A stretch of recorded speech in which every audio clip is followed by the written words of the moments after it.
Yeah. All right. Okay, with Bella Zoe Martinez. She is the writer and actor of Once More Like Rain Man, a 15-minute short film played at the Wild Sound Festival. It's really a love story about autism, about autistic people, right? I guess you could call it that. Gosh, I never had anyone call it that before, but thanks. uh, it's just about a girl who is an actress on the autism spectrum trying to just get through the audition day from hell with her dad and just making a feature that has her in it. So you're an actress like this, you're kind of like this is kind of like a meta film. Like you're an actress playing an actress. I guess you could call it that. I mean, I've never seen an autistic character in media in general play anything that's other than the genius. I'm like, you know what? Screw it. I'm gonna make her something other than the genius with who's good at like tech or math. I'm not good at math. I'm good with art. I'm good with all things art. So I'm like, I'm just gonna go in that direction because most of us are in that direction. So it's Once More Like Rain Man. So this is a tribute to the 1988 Oscar award winning film. People who are under 40 probably have no idea of but how the way the world works now. But it's a very famous movie starring Dustin Hoffman, who plays Yeah, an that was intentional. autistic guy, autistic man, brother to Tom Cruise's character, and he is like there's famous scenes where like a bunch of toothpicks fall on the floor and he can count every one of them, like all like 200 of them. And he's like it's all about routine and basically, 10 minutes to Wapner, and he's got to watch Judge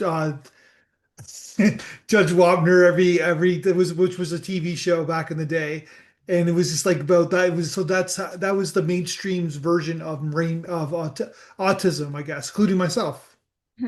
It was the first. That's actually what started a lot of the services that a lot of the kids after that film got Yeah. because there wasn't that they just showed one person with autism, but Hollywood was the one that created the stereotype by showing it like versions of that over and over again because it was successful. Yeah, Because people and care about what they see. also too, like he was institutionalized, right? So like, and he was an extreme case. I guess it fair to say he was an extreme case of autism? Uh yeah, that would be like very high support needs. Yeah. Uh Pretty much. I'm pretty into for me like my situation's obviously different. What's sadder about that film now is like with the services we have now, like he could have succeeded like and had a lot of help if they just pushed him to out of his comfort zone So instead of before we get like into your giving movie, in every rigidity. before we get into your movie, which we will, I'm really curious about it. Obviously we're doing this podcast late 2025. Autism is in the news. You have a president. It's not. I'm Canadian, so it's not mine. Who basically says, "Woman, don't take Tylenol." I don't know when you're. Sorry, I'm laughing. Big tall. It's not funny, but big Tylenol where you're laughing because you're gonna get the kids are gonna get autism. So it's a big. It's a thing that's in the mainstream. What's your thoughts on that? Wait, like one of my best friends is actually Canadian. My dad always jokes about that. Yeah. uh, I've actually never heard of that phrase. Like, something in the kitchen, you'll get autism. Really, that's a thing. Are you being sarcastic? Uh, no. Oh. Uh, uh, I'm just I didn't hear all of it. Some of it So cut out. do oh you just told I think you got I said I was Canadian and I think you froze and you just concentrated on No. me being Canadian. No, but what's your thoughts on the autism being in the news, the mainstream news these days? Oh, hmm. Well, I uh that's a good question, but I don't think it's news is news. Yes, but like when it comes to how news can be, like it's not exactly an answer that I have full Okay. confidence in. Yeah. You don't yeah, exactly. You don't really want to go there, I guess, right? So which is fair. And I apologize. I just wanted to, I thought if you had something to say, you had something to say. All right, so let's talk about once more like Rain Man. So it's a short film. Sue Ann Pien was the director. You wrote it. You starred in it. Tell us about like how have you made a short film before this film? Yes. Okay. It was Glory and Injustice, but I was playing a character who was the daughter of a supervillain and not autistic. But were you like the writer and also the producer? No, I was just the actress in that one. So this is kind of your first film that you kind of produced or kind of were a part of, I guess. You created. This was the one that was basically my high school senior thesis. Okay. Uh, because I didn't have the normal high school experience because of lockdown. That kind of sucked. But I basically went to 5 high schools in 4 years, not because I was a bad kid, but because special ed kids get more money if they show up and messed up things happening and masks and just everything. And it was basically, putting it lightly, clusterfuck. 23. uh, Yeah. that's a reference. If you've seen the film, that's a reference. Yeah, it wasn't a good time, I guess, right? For Oh, no, it wasn't. Basically the 16-year-old was the only adult in the room. That was messy as hell, but the money we got from compensation of them trying to screw me over was the money that we used for the film that helped fund my film. So well, there I you go. like therapy is expensive, but sending the favors through canonical cosmic horrors is free, so I'm gonna take my chances where I get them. All right, so you wrote the script. So then, so Sue, who is Sue? Where did you meet her? Sue Ann Pien is we met her through Suzanne Ellis. My parents have a lot of connections as location managers. Suzanne was someone they worked for at Beacon Pictures, and this film was basically calling in a lot of like people that we know. Like, hey, we know it's the actor strike right now, and no one is employed. So you want to go work on this cool thing, and make something really cool, and just have a lot of fun. And you're like, yeah, sure. I broke Hollywood. Well, listen, if anybody doesn't know location managers, you said their parents are both of your parents are location managers? They're location managers and producers. Location managers are basically the people that find the location. Yeah, And but they do like more than that. They know everything. They basically make sure if someone say hypothetically, I'm just telling people who don't know, like say they're shooting at a bank or shooting downtown, they organize the setup of like getting the trucks down there, making sure the parking's cleared up, making sure that the and talking to neighbors, people. pardon? And talking to people. Yeah, the neighbors in the area know about it. It's like a huge production. It's a big production in the mainstream film world. And these people who are location managers, they're usually the first one on set and last one to leave, and they're always kind of moving the next one. And they Yep. also basically know everybody in the industry and have all the connected dates. So they're Yeah. talk about superpowers. They're the superpowers of the film industry. Oh, talk about like locations. I've heard of like just all the crazy stories of my parents just like telling me stories from sets. It's like Yeah, some of the craziest stories just come from the location scout itself. yeah. Like just like any like location scout like my mom basically described it as a fourth grade field trip. Yeah, with that's very complicated sometimes. And You, then you gotta, you yeah, think and you think we get more mature yeah. in this? Not. I don't think anyone matures past 15.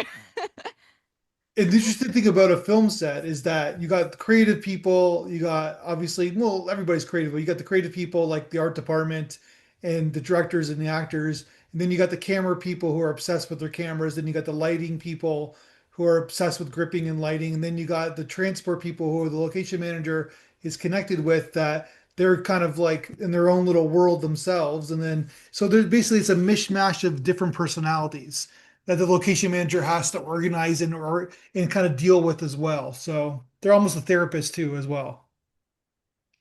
uh, you get a lot yelled a lot more as producer though. You're also Yeah. the janitor on that one.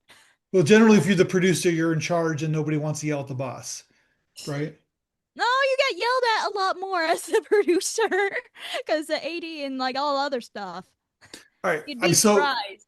I love the But opening. my dad, my I dad love was the telling opening of your film. It's fantastic where you're like you're a character or you are on an audition, and then you got kind of like the over dramatized people behind you and basically going, "Are you autistic?" And it's you got like the casting director and the producer, the director, whoever, and it's like they're kind of like a caricature of what you would see. And I love the kind of that's a great opening, and they ask you point blank, "What's your autistic superpower?" Have you been really asked that question before? Yes, actually, but like not in an actual audition, but like very similar, like by actual people outside in the real world. Like people like have told me like you don't look autistic, you don't sound autistic. Buddy, is there supposed to be a certain way or sound that I'm supposed to look? I'm just a chaotic gamer gal who likes a lot of video games, voice acting, and animation, and likes drawing, and hyper fixated on my own characters and writing and lore, and uh, I'm sorry if I don't look like how Hollywood portrays autism sometimes. I'm just a Bella. You can't find a Bella anywhere else. So why did you get into acting? What was it like? How did you get into acting? Or why did you Therapy. choose acting? It was therapeutic because I got bullied in sixth grade horrifically, emotionally, and psychologically. And Okay. it was, yeah, it was really bad.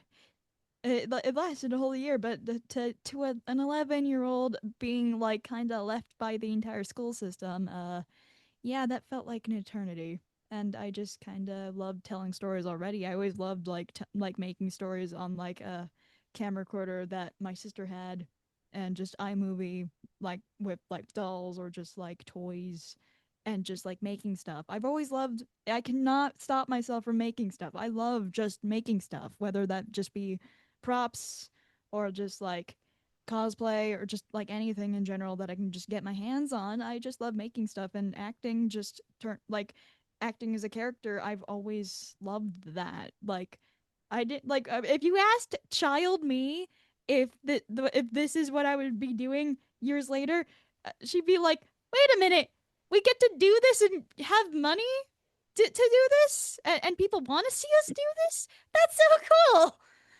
And yeah, that's just kind of it was kind of therapeutic for me to just not be me for a while, or just like put bits of myself into the characters I play, because acting is really just letting the words speak for you and just being honest, which I am. Plus, I basically mask 24/7, and that's masking is essentially acting, because as Sue Ann put it once, you're basically a PC like computer, but everyone else around you is a Mac, so you're basically downloading stuff to act like a Mac computer even though you're a PC.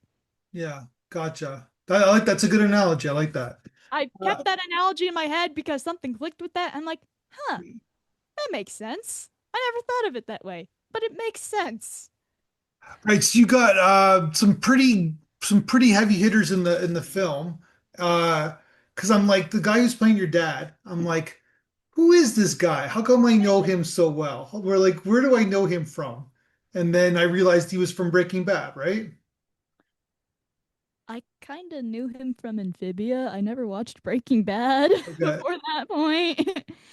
Look, I'm a nerdy gal. I didn't know him from Breaking Bad. I only knew of Breaking Bad because of the internet pop culture, and that was kind of it. Yeah. But I think it was kind of funny how I ended up meeting Matt that way, because I knew him from the other stuff that wasn't Breaking Bad. So it was like Amphibia and Final Fantasy, but not Breaking Bad, which I thought was kind of funny. So you guys got great chemistry together. Like it's Yeah, there's a good connection that the two of you have. Did you guys become friends? yeah. He's really cool. Like Yeah. he's honestly one of the coolest people I've worked with. I Yeah. loved working with him. He's very sweet. Well, you should watch Breaking Bad because he plays like not this character. So like he's got a lot of This is the range. first time he got to play a good dad, Yeah. and He's great. he was really excited about actually getting to play a good dad. Like it's not just the like autistic peeps getting typecasted a lot of the time. He got Like totally typecast, of course. he's Yeah. always been typecast. Yeah. He's gotten typecasted before for like the one that dies, or the one making drugs or some shit. But like he got to just play a good dad supporting his kid, Yeah. and Well and that that I really yeah. like that. And like the we hadn't really met that well, like that much, that long ago. Like, one of the first scenes recorded was uh, "You're not Batman, I'm Batman. You're barely C-3PO," and like he bantered back with me, and I'm like, I knew, I knew right then and there. I'm like, yeah, we're gonna get along. Yeah. It just very cheeky, and I liked that. Yeah. So I But love that's the scene where that's the scene where the pens go down, and then like that's the kind of like the riff on Rain Man, right? So no, that was the scene in the parking lot.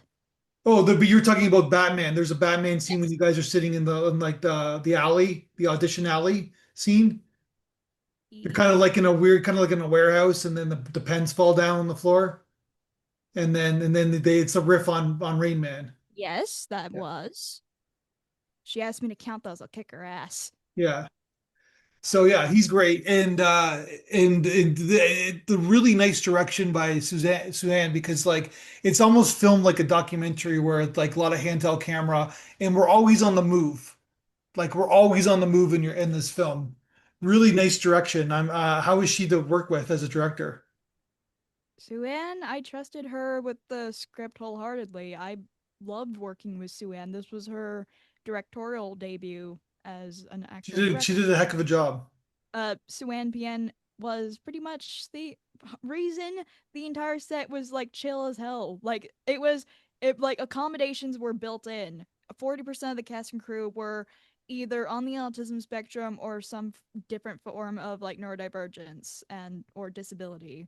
And that was really special to me because like I never really understood like hey that like you're supposed to be able to like have fun on sets, and I've heard like horror stories of like sets that were supposed to be fun being absolute nightmare fuel, and I'm like, Yeah, I don't want that here. Let's leave that over there and just actually have fun because we're working on a fun thing.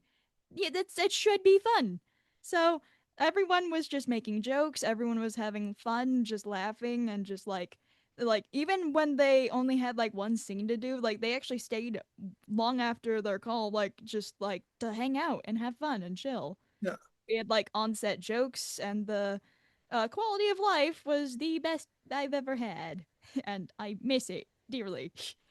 I don't know if this was done consciously or unconsciously, but there's a because maybe because I'm a parent, but there's a really great metaphor in this father-son love, this father-daughter love story, where he's there with her all the time, but he's out, he has to wait outside. So there's great scenes that Sue Ann shoots where it shows the isolation of doing an audition, being alone, being by yourself. So no matter how much your dad's there for you, he can't go into the audition with you.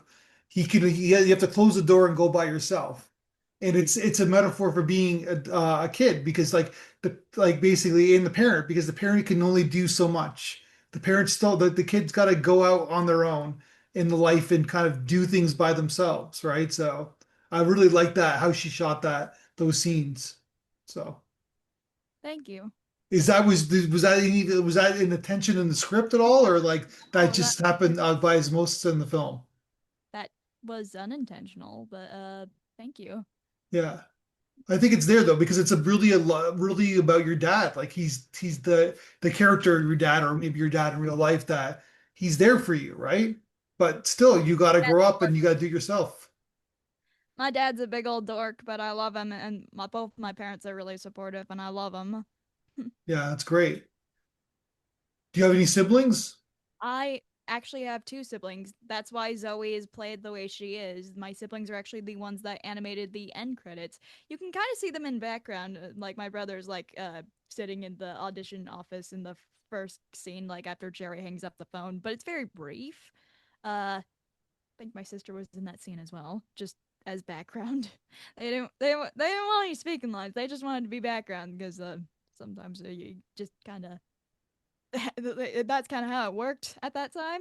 Yeah, When it uh Zoe, my brother takes nothing seriously, and my sister takes everything seriously. My brother's like living with all four Marx brothers and the two old guys from the Muppet Show, and my sister is basically literal as hell. uh that's why she's also the language police at times. She doesn't like swearing at all because like for a majority of us on the autism spectrum, like the word, like a lot of us have an adverse reaction to the word fuck Yeah. because when we're kids, for some people on the autism spectrum, you're like, that's a bad word. You can't say that. And we just cling on to that rule because we like rules and stability for a lot of us. So if like I know like in that transition period like where you're kind of like for some people you get a bit looser and you can allow them to say bad words. My sister's like, "No, I'm you told me that's the rules. You told me that's what I can't do, so I'm not doing it." Yeah. My That's brother cool. is the opposite. He still swears sometimes when he rage quits. Cool. So the film's doing amazing, right? Like it's getting to a bunch of festivals. My suggestion, I don't know if it's your mom who's submitting. Bella's your is sorry, Melissa's your mom. Yes. To submit to like to international festivals. I know I see a lot of American festivals. I Oh have yeah. a feeling that it will do well in Europe and well, for that maybe this is your first Canadian festival, but it will Mhm. do well in other countries. I think there's a universal kind of emotion that's happening in your film. Thank you. Yeah. So but yeah, it's how does it feel that it's doing so well? I'm still processing that. Yeah. I'm still processing that it got into this festival. I have a friend that lives out in Canada, and I showed him and my friend who lives out in Texas this film like over on Discord, and like they've been supportive over this film since the get go, and just I'm still processing that this film was able to come together to begin with because I'm like, oh damn, this is my high school senior thesis and it's getting this much recognition, even though I never thought it would get this far. But I'm like, thank you, Yeah. yay! Well, because I think there, like I said, there's something. Well, first of all, it's well produced. It's a really well produced film, and it's a really well directed film. So whoever if it was you or somebody else picked Suzanne, fantastic choice. But it's also your performance is there, very strong. You have an arc, love story between your dad. Um, yeah, I think it's all there. Hmm. And you got a message. You got something to say. It's up to make you up. It's up to make a future that has you in it. Honestly, Have you ever thought about doing like a one woman show? mm, Like a play, like it's like a one woman show about being autistic nope, actress. Yeah, nope. I think you got it. I think there's something there. So Eh, I don't think I'd be able to do that if it's just a one woman show. I'd drive myself insane. I need other people. yeah. Well, the crowd is your people. So Sorry, I need people with me on that. because I'm sorry. you're because you're great. You're great on stage. You're great with that kind of isolation. So Eh, yeah, that's just kind of a human thing. Like being like I have been othered before, so I know neurotypical people probably felt that yeah, feeling of being isolated or othered. It's it's a feeling of loneliness, just and wanting just community. yeah. That that's a universal feeling for most people. So what's next for you? What are you doing next? Well, we hope we do have a feature script in the works since this is a short film. Yeah. So it's almost like a proof of concept in a sense where it's like you're showing how could it be a great film.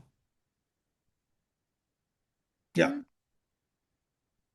Uh, I do have other projects like a supernatural western, and I also do have like an animated universe that I've been working on for like the past 10 years of my life. Oh God. Uh, but that one's still in the proof of concept. Yeah. So you guys want to make a feature? Yep. So you wrote the feature yourself? I had help from like my parents. My parents are also writers, and they also have an insane writing partner. His name's Tex. Uh, Tex? yeah. That's his real name? Uh,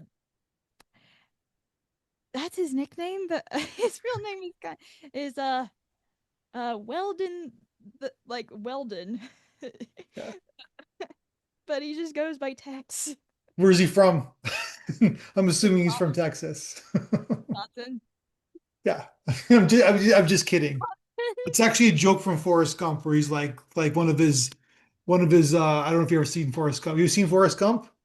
Uh, not from the top of my head. Okay. No. So it's a he's anyways. It's just like a scene. It's like a joke from Forrest Gump.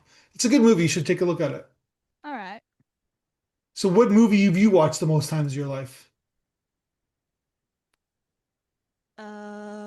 Um, Nightmare Before Christmas or How to Train Your Dragon. Okay. Maybe the Pirates of the Caribbean too much, or like the Great Race sometimes. Great Race is just because that one's just a family tradition to rewatch it. Gotcha. Home Alone. And you said you love video games? What video games do you play? I have played a lot of story-based games. I do love a good action RPG. I love when it comes to like I do love choose your own adventures at times, but I also like platformers. I know there's one like Billy Bust Up. That one's like a musical platformer. That one's really fun. Uh there is what else? I love indie horror as well. I love a good old psychological horror. That one's always a good time. Cause you can just scare your friends and then scare yourself. Little Nightmares is definitely pretty good at that. Just because the spooks and the scares, and I love a good game. What's your There's what's your system? I have I have played games on my computer, but I have played games on my PlayStation and my You have Switch. a PlayStation. Okay. Yeah, You have a Switch as well? yeah, Nintendo Switch one. Yeah. Not the second one. I don't want to get the second one. It's too dang expensive. Yeah, And that it one is. It's just like looks double like the price. nah, it just looks like it breaks easily, and I'm not gonna risk that. No, thank you. I got something that works, and I'm not gonna. Yeah. Nintendo's gotten too expensive and too greedy, so I'm like, no. Uh, Yeah. I just it's hard to afford games for my Nintendo Switch now, so I'm like, well, I guess I'm just gonna be happy with the games that I do have, and for the consoles Yeah. the stuff that I can play. So that's a win for me. Yeah. Uh, I had played like Splatoon on that. I'm still pretty good at that. I love that game. Um, I played Just Shapes and Beats before, but I didn't beat the final area. And when I switched accounts to like the Switch that I have now, because I used to share the Nintendo Switch with my brother before I got my own, and I'm like, ah, dang it, I'm back at square zero. No, my saves. It was a true pain because I'm like, I'm gonna have to go through that all over again, and that's a whole playlist of songs of trying not to die. Yay! Said nobody in the chat. Woo! I mean, I was happy to do it again, but like, still, the pain was there. All right. Well, you're all set up. It seems like you got a good proof of concept. It's film's good, doing well in the festival circuit. It's doing amazing. You got yeah, you're on to something. Nice performance, by the way, too. You did a hell of a job. Thank you so much. Yeah. So is Matt Jones is going to be in the feature as well? Hopefully. Hopefully. Okay. All right. On that note, I wish you the best of luck. I would love to talk to you again when if it's made again or keep making movies, keep writing, keep doing it. You're onto something, and I really appreciate your time. And let's talk again when you make your next film. Thank you. Thanks. Bye.